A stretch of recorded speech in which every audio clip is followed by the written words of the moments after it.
hope you're doing great. Today I'll talk about the art of communication. Communication. What is communication? Communication is the art of sending and receiving information and understanding information efficiently. Now, why communication is such an important part of being a successful English speaker? Let's say that I say something in French, in my broken French, and I would say, tu voudrais, which is silly. I mean, for those people who speak French, this is absolutely broken, basic French. Do you understand what I said? To some extent, no, if you have no background in French.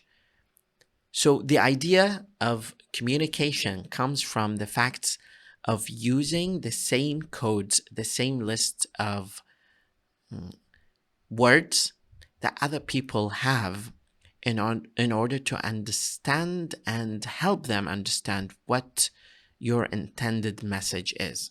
That is why communication is the act of transmitting and receiving information.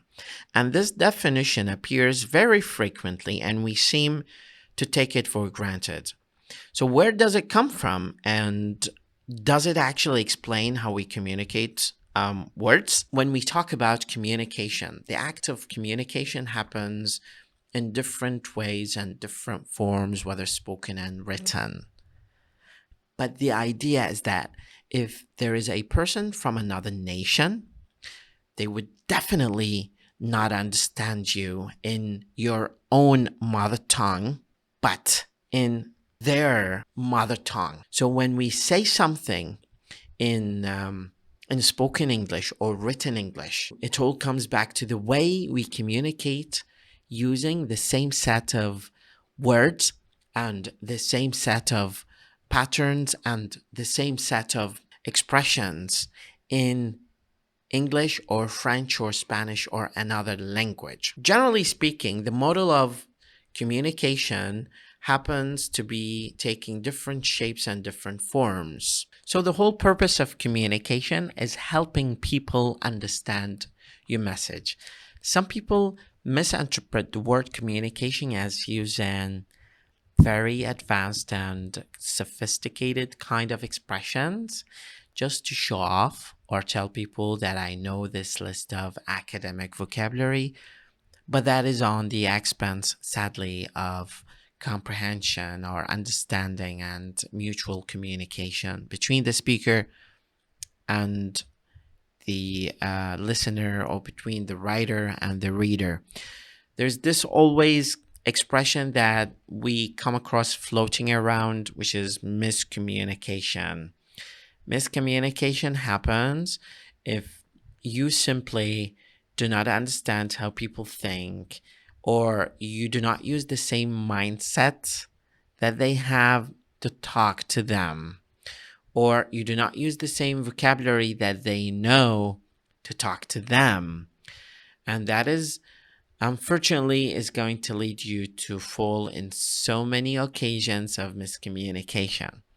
So in order to avoid that, we just need to understand first that the major principle of communication is using language to help people understand what's in your mind and to help them understand you as a person and understand the message that you're trying to send to them. So that is ultimately the major goal of communication. Major goal of communication is to help people understand what you're thinking about and what you want to say.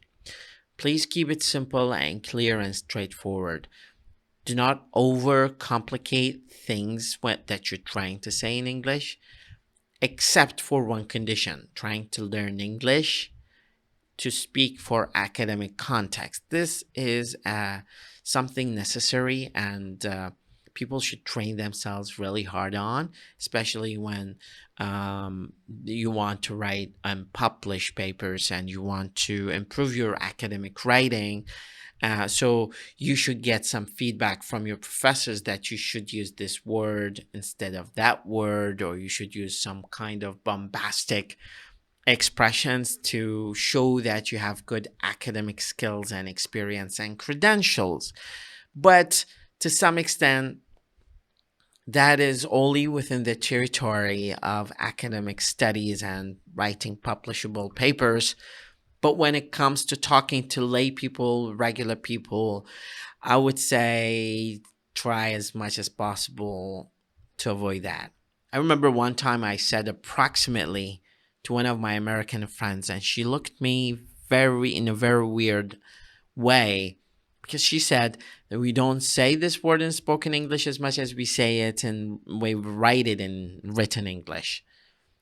So sometimes communication fails, and it fails because we either overcomplicate things, sophisticate expressions, do not use the same kind of terminology that other people use regularly, or we do not listen more, or we do not read more, or we transfer negatively some of the expressions from Arabic to English when we are speaking. And we are always under the pressure of Arabic, this kind of linguistic dichotomy that happens between English and Arabic, and the negative and positive transfer. Here we go. So the idea, try to ask yourself, how do they say it in English? And how do they write it in English? Not how do I translate that from Arabic to English, because there is a difference between translation and saying something in other people's way of saying that. That's really important, and you should be borne in mind, especially when it comes to communicating heavy duty kind of meanings to people and trying to help them understand your intentions and what you're trying to say ultimately. So it was just a quick lesson about communication and the efficiency of simplifying your message and your words and of choice to help people understand you, and not to put the sophistication of the complexity of expressions over the benefit of helping people understand your message. Have a wonderful day.